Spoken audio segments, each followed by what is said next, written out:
तर बघा, अधिक मासात जावयाला दान करा, सोन्याहूनही एक मौल्यवान वस्तू. या दानाचे 100 पटीने पुण्य मात्र तुम्हाला मिळेल. हॅलो नमस्कार, मी गायत्री पाटील तुमच्या सर्वांचे अगदी मनापासून स्वागत करते आपल्या युट्यूब चॅनलवर.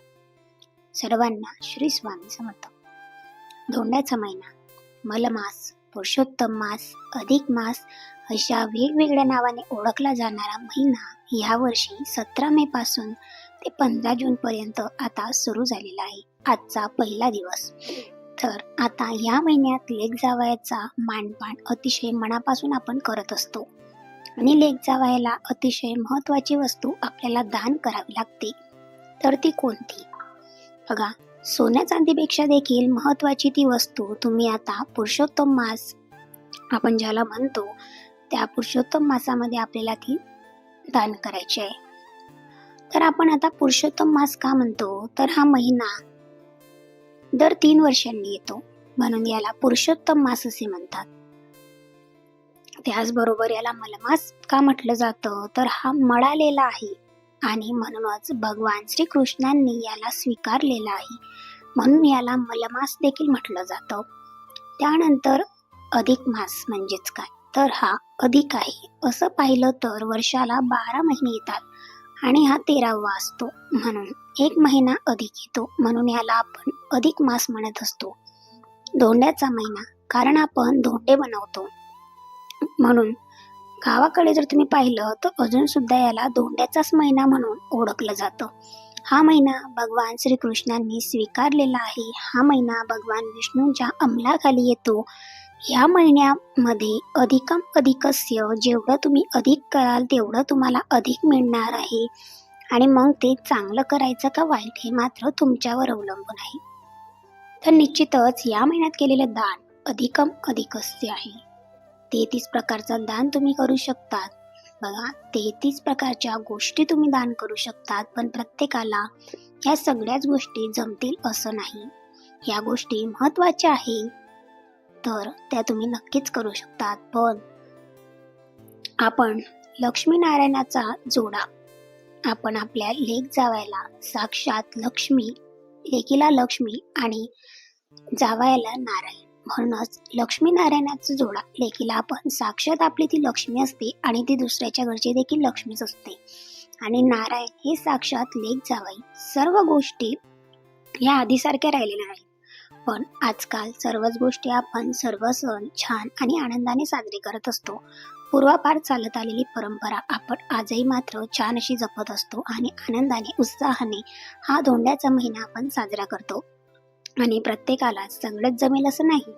बघा, लेक जावयाचं कौतुक करणारा हा महिना आहे आणि म्हणून प्रत्येक जण यथाशक्ती यथाभक्ती ते करत असतो आणि या सर्व गोष्टींचा आनंद घेऊन त्यात आपण साजरा सुद्धा करत असतो.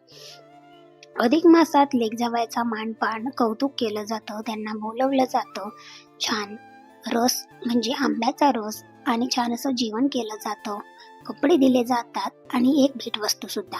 बघा, आता हा मानपान ज्या पद्धतीने भगवान विष्णूंच्या अंमलाखाली आहे आणि आपण आपला जावयाला भगवान विष्णूंचा दर्जा दिलेला आहे, म्हणून त्यांना दान केलेलं अधिकम अधिकस्य आपल्याला मिळणार आहे. ती वस्तू कोणतीही असू द्या, म्हणून प्रत्येक गोष्टीमध्ये यथाशक्ती यथाभक्ती मात्र तुम्ही दान करायचे आहे.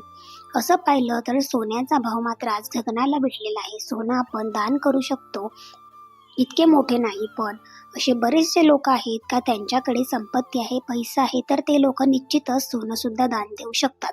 पण सोन्यापेक्षा सुद्धा एक मौल्यवान वस्तू जी की अधिक महिन्यामध्ये खूप जास्त महत्वाची भूमिका बजावते, तिचं खरंच महत्व आहे, ही वस्तू तुम्ही दान करावी. तर बघा, जावयाच्या प्रति प्रेम दाखवून मानपान करण्याचा हा खरा महिना असतो.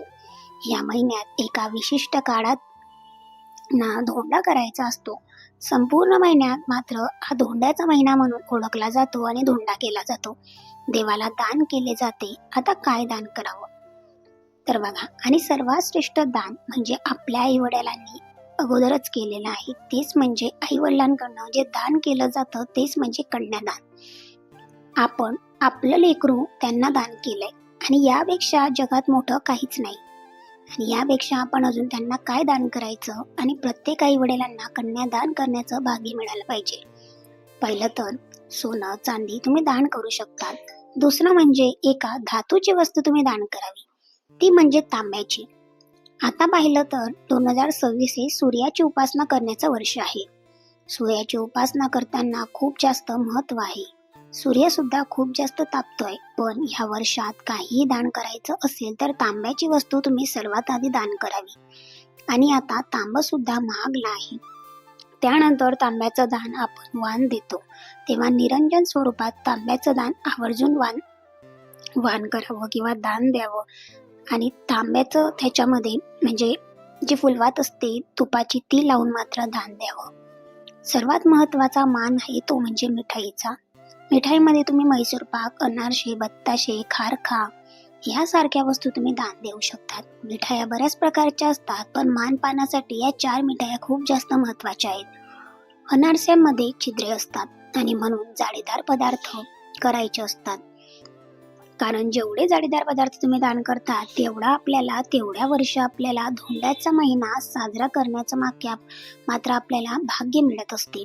लेक जावायला बोलवण्याचं आपल्याला भाग्य मिळते. म्हणून आपण अनारसे तेवढे जास्त वर्ष आपल्याला दान करायचं भाग्य मिळतं आणि त्यांना दान स्वीकारायचं सुद्धा भाग्य मिळत असतं. मग त्यामध्ये अनारसा, मैसूर पाक किंवा खारका, बत्ताशे या खूप जास्त, यांना जाळ्या असतात, छिद्रे असतात छोटे छोटे म्हटल्यानंतर या गोष्टी खूप जास्त महत्वाच्या आहे. ह्या महिन्यात 33 प्रकारचं म्हणजे 33 दान करावे, कारण हा महिना 33 महिन्यांनी येतो, म्हणून 33 वस्तूचं दान केलं जातं. अनारसे 33, बत्ताशे 33 किंवा मैसूर पाक सुद्धा 33 या पद्धतीने. म्हणून जेवढं जास्त कराल तेवढं जास्त तुम्हाला अधिक असते जे काही फळ आहे ते मिळणार आहे. यामध्ये अनारसे, मैसूर पाक, बत्ताशे 33 प्रमाणात मात्र आपण दान करू शकतो. आपण काय करतो ह्यापेक्षा आपण कसं करतो, किती मनाने करतो हे जास्त महत्वाचं आहे. यथाशक्ती दान करावं, जेवढं जमेल, जेवढं बजेटमध्ये आहे तेवढंच दान करावं. दान स्वीकारणाऱ्याने देखील ते आपुलकीने मनापासून स्वीकारावं आणि प्रेमाने. एखाद्याला एवढं मग मला का नाही दिलं किंवा एखाद्याचं हेवा करून मलाही असंच हवं असं मागून घेण्यामध्ये काहीही अर्थ नसतो किंवा त्या गोष्टी दान देण्यामध्ये काही तथ्य नसतो. असं करू नये. तर खरंच आपण देखील भगवान म्हणजेच आपण देखील भाग्यवान आहोत का आपल्याला भगवान श्रीकृष्णांनी हा महिना अनुभवायला मिळालेला आहे. का आपल्याला धोंडा मिळतो आणि आपले आई वडील देखील भाग्यवान आहात का आपल्याला ते धोंडे देतात. म्हणून हा सण खूप जास्त आनंदाने साजरा करायचा असतो. काहीतरी दिलं तरी आनंदाने स्वीकारावं.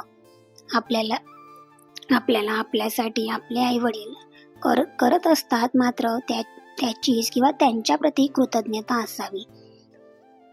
एखाद्याचा हेवा करून किंवा याला सोनं दिलं म्हणून मलाही सोनं हवं, चांदी हवी, यापेक्षा तांब्याचं दान देणं हे खूप जास्त महत्वाचं मानलं जातं. ते म्हणजे धोंड्याच्या महिन्यामध्ये.